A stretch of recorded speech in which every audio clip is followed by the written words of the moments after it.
आसाराम बाबू से मेरी भेंट हुई थी और क्योंकि हमें भी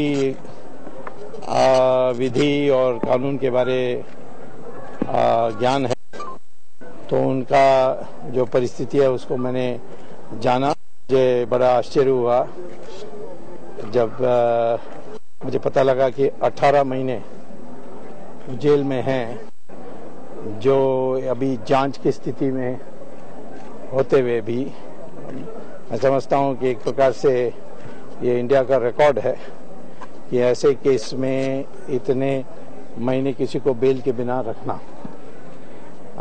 दंडित लोग जैसे जयललिता हैं या लालू हैं, वो दंडित होने के बाद भी अपील में उनको बेल मिली है, तो इनके लिए कोई कारण नहीं है। अब सुप्रीम कोर्ट का जो अंतिम जो निर्णय था उसके अनुसार अब उनको बेल में बाहर आने के लिए सारी जो शर्तें हैं वो पूरे हो गए हैं और मैं आशा करता हूं कि आने वाले दिनों में एक नया याचिका यहाँ पेश हो और उसमें उनको बेल यहाँ से मिलकर वो रिहा होकर बाहर। आप पैरवी करेंगे सर? मैं निश्चित करूंगा। उसके लिए वो उन्होंने ही ये सुझाया था और मैं समझता हूं कि उनके साथ बहुत बड़ा अन्याय हुआ है।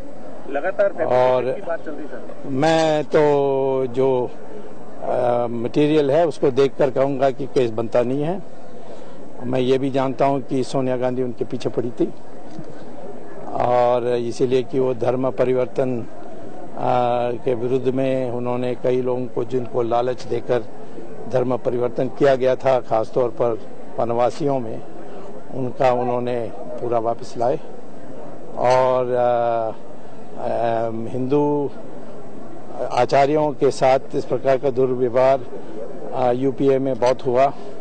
आपको पता है कि शंकराचार्य ऑफ कांची जो सबसे हमारे दक्षिण में तो कम से कम उनको सबसे पूज्य मानते हैं, उनको एक झूठा केस में, मर्डर केस में डाला गया था और उसमें भी मैंने दिलचस्पी ली और वो आखिर में पूर्ण रूप से मुक्त होकर बाहर आए हैं। और जयललिता का हाल ये हुई कि वो जेल जाने की स्थिति में हो गई जिसने उनको डाला।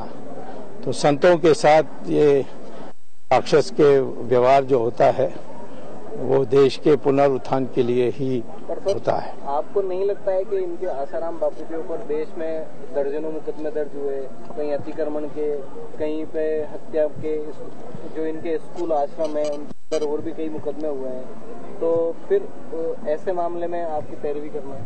नहीं, मैं तो ऐसे मामले का सवाल नहीं है। उनका एक मूलभूत अधिकार बनता है बेल में आने के लिए, उसी पर मैं सीमित हूँ। इस केस के लिए पैरवी करेंगे? मैं नेचुरली, क्योंकि मेरा तो जो सार्वजनिक हित में है उसी को मैं करूंगा। कोई आश्रम का है, कोई घोटाला का इश्यू है, इसमें तो मैं पढ़ता नहीं हूँ।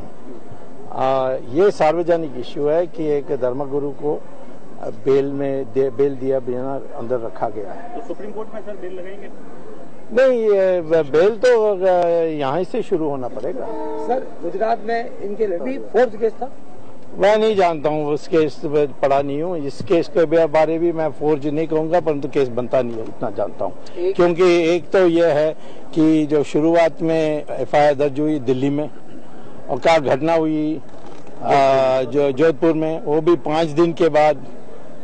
तो ये हमारे जो सुप्रीम कोर्ट के जजमेंट्स हैं उसके अनुसार कोई पुलिस स्टेशन एफआईआर दर्ज नहीं करता। वो तुरंत उनको कहता है कि जोधपुर के पुलिस स्टेशन को फोन करके कहता है कि ऐसे आए हैं, हम भेज रहे हैं। तो ये उन्होंने दर्ज किया एफआईआर, ये तो बड़ा आश्चर्य होता है, परंतु वो सब ट्रायल का विषय है। आज जो शर्त सुप्रीम कोर्ट ने रखी थी बेल के लिए अप्लाई करने के लिए, वो शर्त पूरे हो गए हैं, तो इसीलिए अब हम अप्लाई कर सकते हैं। कौन सी शर्त है?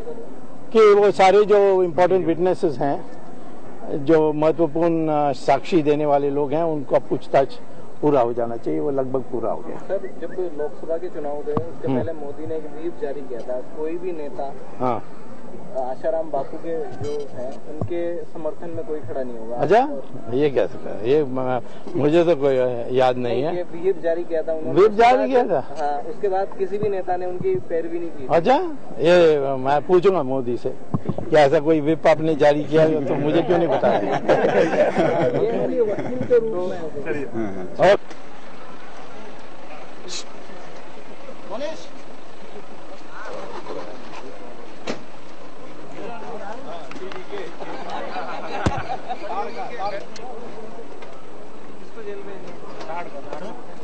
अरे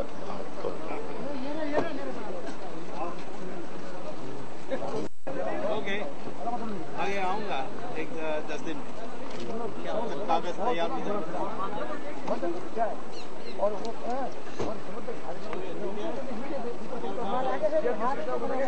आप लोगों